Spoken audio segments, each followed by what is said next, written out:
Human beings are not as noble as they pretend.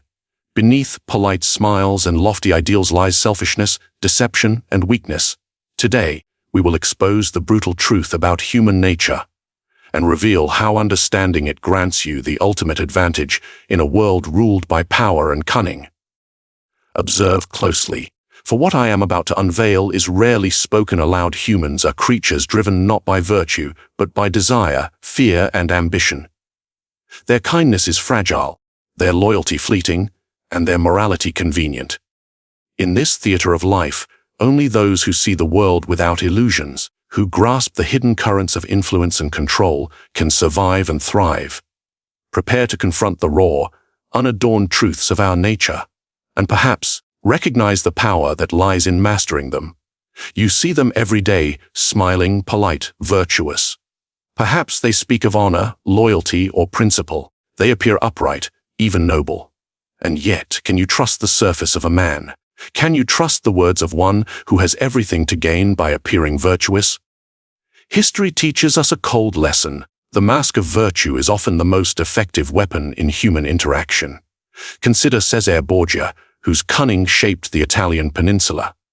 To the masses, he was a protector, a leader who promised stability and justice. Yet behind the facade, he moved ruthlessly, eliminating rivals, manipulating allies, and bending men to his will. Would you recognize such ambition if it wore the same smile that greets you at a dinner party? Likely not. And that is precisely why the mask of virtue is so potent it deceives even the most perceptive, because humans are inclined to trust appearances. Ask yourself, how often do people act in their own interest while proclaiming selflessness? A friend who offers advice may appear generous, but what is the true cost to you? Perhaps they are shaping your choices to serve their ambition. Perhaps their counsel is a lever for influence. Even in business, in politics, in intimate relationships, the same principle applies. Those who succeed, quietly and systematically, are often those who understand this. Human nature rewards appearances more than honesty and smiles more than sincerity. Look at Machiavelli himself, not as a figure of abstract theory, but as a student of reality.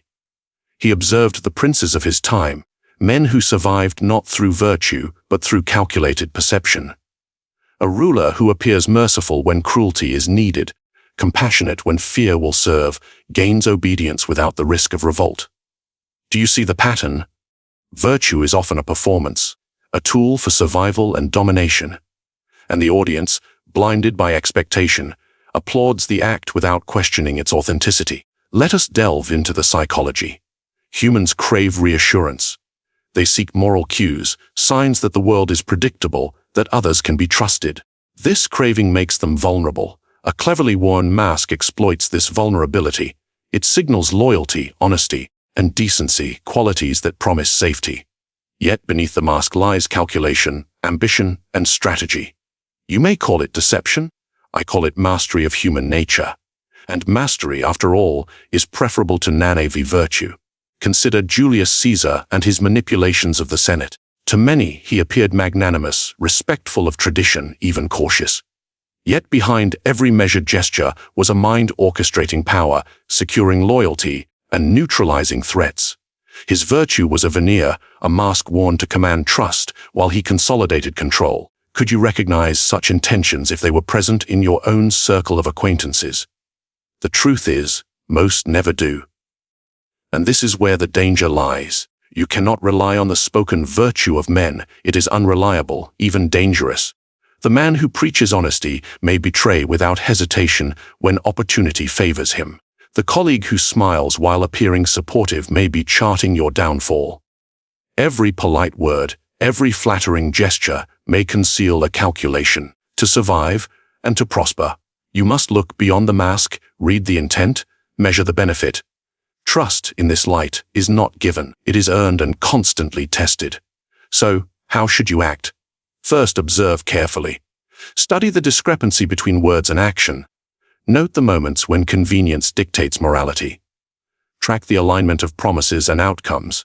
And never assume that the appearance of virtue guarantees loyalty or competence. Remember, the world favors those who can discern motive. those who are not seduced by smiles, applause, or the comforting glow of false integrity. Yet there is power here for you, if you understand it. Wearing your own mask strategically can command influence. Appearing virtuous while pursuing your objectives allows you to navigate a world built on deception with the precision of a master chess player. But caution, this power demands insight, patience, and a cold eye for the truth beneath every gesture. Ask yourself now, when you encounter virtue, do you accept it at face value? Or do you question, probe, and calculate? Are you merely a pawn in the theater of appearances? Or are you learning to read the masks, to move unseen, and to wield the advantage of understanding human nature? The mask of virtue is everywhere, and those who fail to see it are blind to opportunity. But those who do, those who pierce the facade, they gain far more than knowledge. They gain control. And control, dear viewer, is the currency of survival. But understanding the mask is only the beginning. To wield true power, you must also comprehend the deeper mechanics of fear, loyalty, and desire. Only then can you step beyond the surface and see the world as it truly is. Do men obey out of love or out of fear? Pause for a moment and reflect. Which holds more sway over the human heart, affection or apprehension? History whispers the answer with chilling clarity. Love is fragile. It bends, breaks, and withers under pressure. Fear, however, is a tool sharp and reliable, a blade that compels obedience without question. Consider the reign of Augustus. To the populace, he was a gentle prince, beloved and revered. But beneath the smiles, statues, and public games lay a calculated network of surveillance, subtle threats, and political manipulation. Fear need not roar, it can whisper, insinuate, suggest consequences that prompt obedience.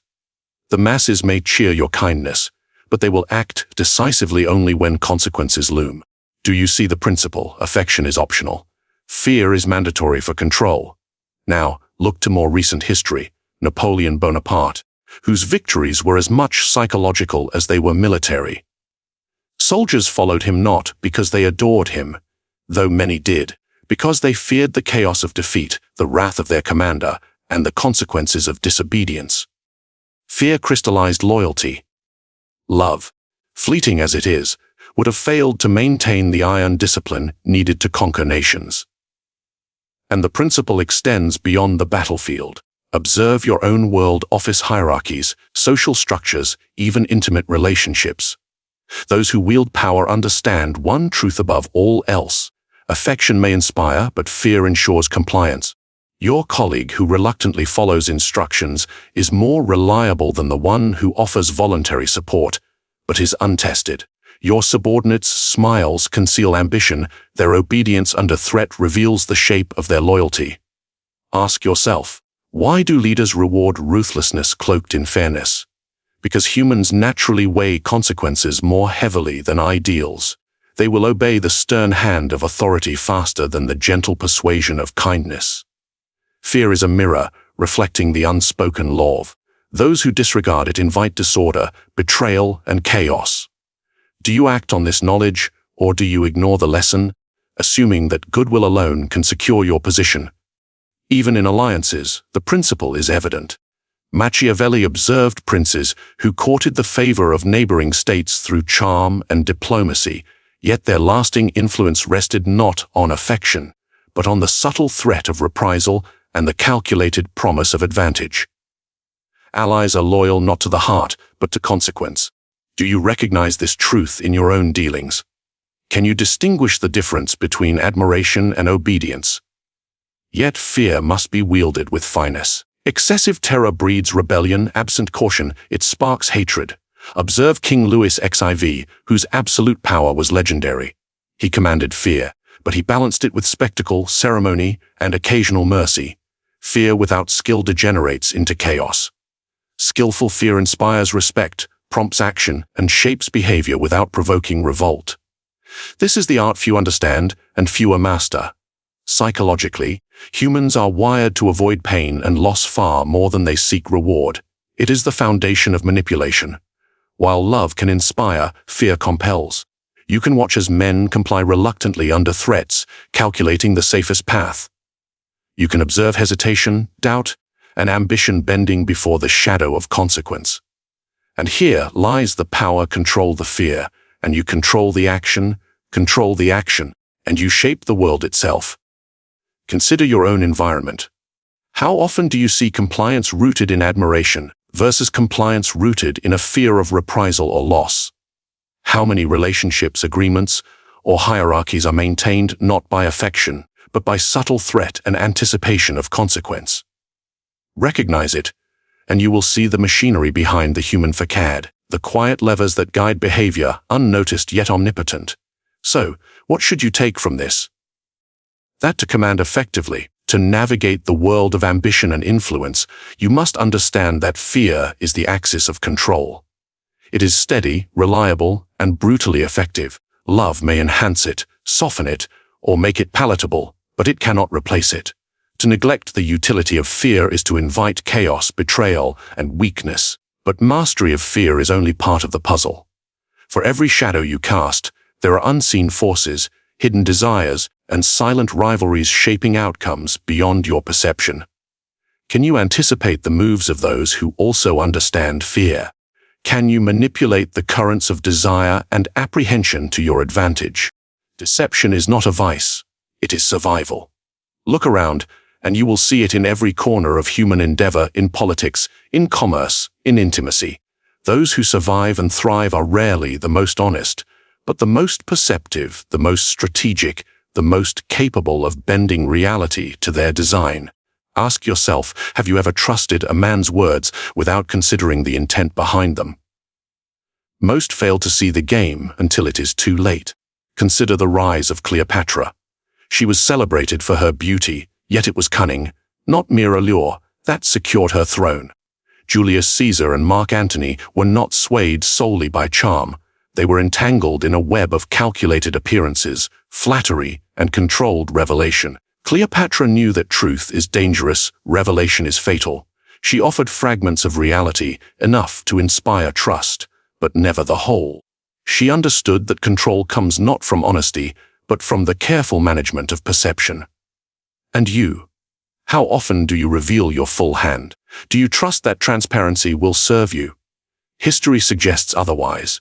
Richard III of England appeared loyal to allies and merciful to foes, yet beneath this polished exterior lay assassination, betrayal, and ruthless consolidation of power. His survival depended on the strategic deployment of truth and lies alike.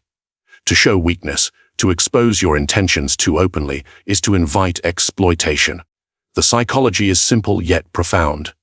Humans naturally trust what is visible and plausible. They seek coherence, pattern, and predictability. Deception exploits this desire. You present what is expected, what reassures, while quietly steering events toward your advantage. The key is subtlety. Too blatant, and the illusion shatters. Too timid, and the opportunity is lost. Observe the masters of history. They do not deceive blindly, they calculate. They test reactions, adjust strategies, and maintain control of the narrative. Even in modern life, the principle holds. Consider the skilled negotiator who offers concessions not from generosity, but from anticipation of the other party's needs.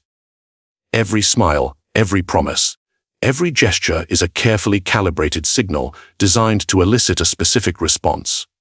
You may believe these signals are honest, but they are instruments of control.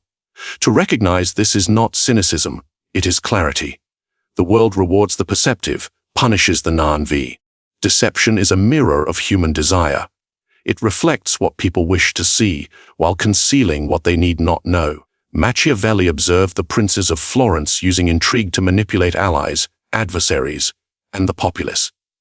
The art was not merely to lie, but to shape reality through selective revelation. Today, the same principles apply: control perception, and you control action. Influence thought, and you shape destiny. Ask yourself, how often do people act on what is true versus what is presented as true? Most follow the latter. A leader who conceals ambition behind modesty commands obedience. A rival who masks envy as camaraderie is allowed close enough to strike. Do you detect these layers in your own interactions? Can you sense the intention behind the polished exterior? Those who cannot are blind, and in the theater of life, blindness is fatal. Deception is not merely offensive, it is defensive. By managing perception, you protect yourself from exposure, from betrayal, from defeat. Even the humblest misdirection, a smile, a nod, a carefully chosen omission, can be armor.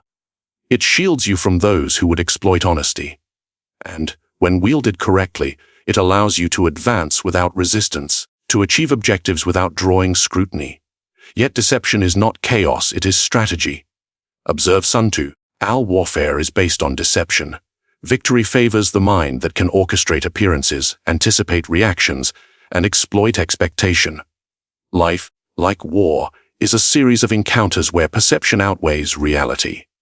Those who misunderstand this, who cling to naive honesty, are consumed by events they could have controlled. So, what is your choice?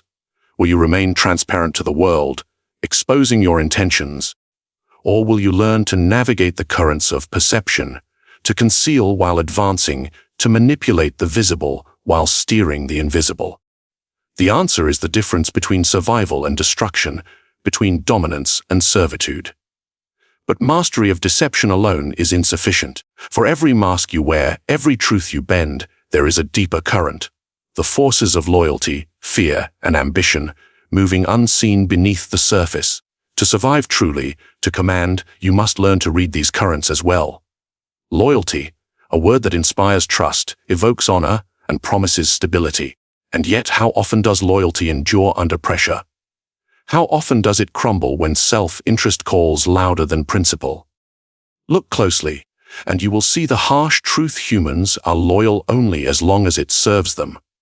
Their devotion is conditional, fragile, and, most importantly, predictable, if you know what to watch. Consider Brutus, celebrated as a paragon of republican virtue, yet history remembers him as the betrayer of Caesar. Was Brutus inherently disloyal, or was he simply loyal to what suited him most? His allegiance shifted under the weight of ambition, fear, and persuasion. Loyalty is rarely absolute. It bends to circumstance, to self-preservation, to desire. Ask yourself, would those around you act differently if opportunity or fear demanded it? Would their words match their deeds? Most will fail the test. Even monarchs are not immune to this principle. In the courts of Louis XIV, ministers and courtiers displayed devotion with elaborate ceremonies, carefully rehearsed gestures, and flattering words. Yet behind closed doors, alliances shifted, favors were traded, and ambition dictated action. The king understood that loyalty is a currency, expensive and fleeting, to be monitored, tested, and sometimes exploited. Do you see the pattern? Trust must never be assumed. It must be observed, weighed, and measured. The psychology is starkly simple. Humans prioritize advantage. Loyalty is a luxury, enjoyed when it aligns with self-interest. When conflict arises, when opportunity tempts, when danger threatens, loyalty is often the first casualty. Have you noticed this in your own world? The colleague who praises you in public may undermine you in private. The friend who swore devotion may betray your confidence for gain. Human behavior is rarely noble. It is strategic, pragmatic, and, when pressed, self-serving. Look to history again. During the Wars of the Roses, alliances were fluid and nobles shifted sides with alarming regularity. Richard Neville, the kingmaker, rose and fell not on principle, but on the calculated loyalty of those who served him and abandoned him. Those who failed to anticipate the fragility of loyalty were crushed. Those who mastered it could bend others like reeds in the wind, achieving power through perception, fear, and incentive rather than trust. Ask yourself what holds people together. Is it love? Is it shared ideology? Or is it the balance of fear, reward, and self-interest? Loyalty is not a constant, it is a function of circumstance. Those who act as if it is eternal are naive. Those who manipulate it, however, gain influence beyond the reach of brute force or charm. To understand loyalty is to see the hidden levers of power, what compels obedience, what invites betrayal, and what can be leveraged to achieve objectives that others deem impossible. And this is where subtlety becomes essential. Punish too harshly, and loyalty is bought with fear alone, brittle and dangerous. Reward indiscriminately, and loyalty is diluted, unreliable. Observe the skilled ruler. He balances reward and threat, tests the devotion of allies, and recognizes that even the most faithful may falter under pressure. Human allegiance is a pendulum swinging between fear and desire, between principle and advantage. Master the rhythm, and you command influence. Misread it, and you are betrayed without warning. Even in personal relationships, the same truth applies. Lovers, friends, colleagues, no one is immune. Promises are fragile, trust is conditional, and devotion is fleeting. The moment circumstances shift, so too does allegiance. Understanding this allows you to act preemptively, to anticipate betrayal, to fortify influence, to design systems that ensure that others' loyalty serves your aims rather than undermines them. So, what is your lesson? Do not assume loyalty. Do not trust appearances. Measure it, test it, and manipulate it when necessary. Reward carefully, punish subtly, and observe constantly. The world is not built on fidelity. It is built on perception, advantage, and the strategic deployment of human behavior. Those who fail to understand this are at the mercy of the currents around them. Those who master it steer those currents, like a commander navigating a storm. But loyalty is only one thread in the tapestry of influence. Fear, deception, and desire all intertwine to shape outcomes unseen by the non-V. To wield power fully, you must not only understand the limits of loyalty. You must anticipate betrayal before it strikes and learn to convert weakness into opportunity. Ambition, envy, greed. These are not flaws, they are the engines of human behavior. To ignore them is to invite ruin. To understand them is to wield influence beyond imagination. Ask yourself, do men act on principle or on impulse? Do they obey morality, or do they pursue what they crave most? The answer is as unyielding as it is simple. Humans are driven by their internal forces, and those who master them control the world. Consider Alexander the Great. His ambition was legendary, yet it was not ambition alone that brought him conquest. He understood the drives of those around him, the fear of rivals, the envy of allies, the loyalty of soldiers hungry for glory. By mastering these currents, he commanded obedience, inspired action, and turned desire into a tool of domination. Do you think your colleagues, friends, or adversaries are any different? They are guided by the same impulses, waiting for a skilled hand to direct them. Even within families, these forces dictate behavior. Remember the Roman civil wars. Brothers, fathers, and sons turned on each other, not because morality failed them, but because ambition, envy, and fear proved stronger than loyalty. Human drives are not gentle, they are relentless. They do not negotiate, they do not pause. To survive, to thrive, you must recognize their influence and anticipate their impact. Ask yourself, how often do men act against their own interests out of principle? Rarely. They act to fulfill desire, to avoid pain, to seize opportunity. This is the foundation of manipulation. When you understand what motivates someone, you can steer them without force. You need not coerce, for the path is already set by their own cravings. The clever man leverages these impulses, bending the wills of others while appearing to act within their consent. History provides countless examples.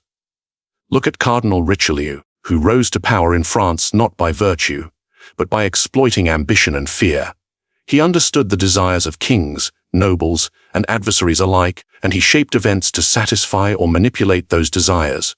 Even the most powerful were his instruments, moving as he calculated. Observe carefully. Mastery of human drives grants influence without violence, persuasion without argument. It is the silent art of control. Yet mastery begins with observation. You must see beyond words, beyond appearances.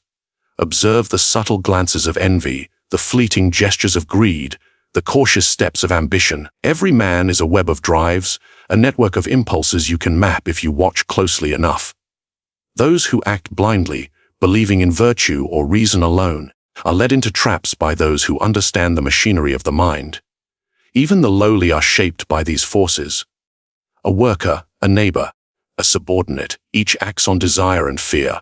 They seek reward, avoid loss, and react predictably when confronted with temptation or threat. Do you recognize it in your environment? Every interaction is an opportunity to influence, every desire a lever to move men toward your objective. The world is not controlled by honesty, it is shaped by those who can read and exploit drives. And yet, there is a danger. Those who master human drives must temper their strategy with patience. Impulse is chaotic, misjudgment invites resistance. A master must calibrate, reward ambition without inflating ego to rebellion, exploit envy without provoking hatred, induce desire without revealing all. The art lies in subtlety, invisible pressure, unseen influence, a hand that moves the board while others believe they play freely. So, what is your task? To observe, to calculate, to anticipate. To recognize that every human action stems from internal drives, and that by mastering these forces, you gain power without reliance on truth, loyalty, or goodwill. The ignorant bow to circumstance, the perceptive shape it. Desire is your tool, ambition your ally, envy your lever, and fear your silent instrument. Together they are the machinery of control, waiting for the hand that dares to wield them. Ask yourself now, do you allow human drives to act unchecked, or do you see them as instruments of influence? Are you guided by the whims of others, or do you guide them with precision? Mastery is not a choice. It is the difference between dominance and subjugation, survival and annihilation. But the mastery of drives is only one stage of understanding human nature. There is one final truth, darker and more potent than all the manipulation of destiny itself, through the orchestration of fear, loyalty, deception, and desire. To command not just men, but events is the ultimate exercise of power. The next revelation will expose how these forces converge, and how one who understands them can move the world like a shadow moving behind the throne. You have seen the truth. Humans obey appearances, respond to fear, betray loyalty, and act on desire. Few perceive these currents, fewer still control them. Power is not granted, it is seized in silence. Influence is not spoken, it is orchestrated in shadow. The world bends to those who read motives, manipulate perception, and exploit human drives. Do you see how fragile trust is? How fleeting loyalty can be? How desire can be your instrument? To control without being seen is the art of survival. To act openly is to invite resistance. To move subtly, to guide without revealing the hand. That is mastery, and mastery, once attained, is the currency of life itself. Now, the question remains, will you remain passive, a pawn in others' games, or will you learn to wield the currents of fear, loyalty, deception, and desire to your advantage? Comment below with your thoughts. Tell us how you perceive human nature. Subscribe for more Machiavellian strategies, lessons in power, influence, and survival, and share this knowledge with those willing to see the world as it truly is. The world obeys only those who understand its rules. Will you?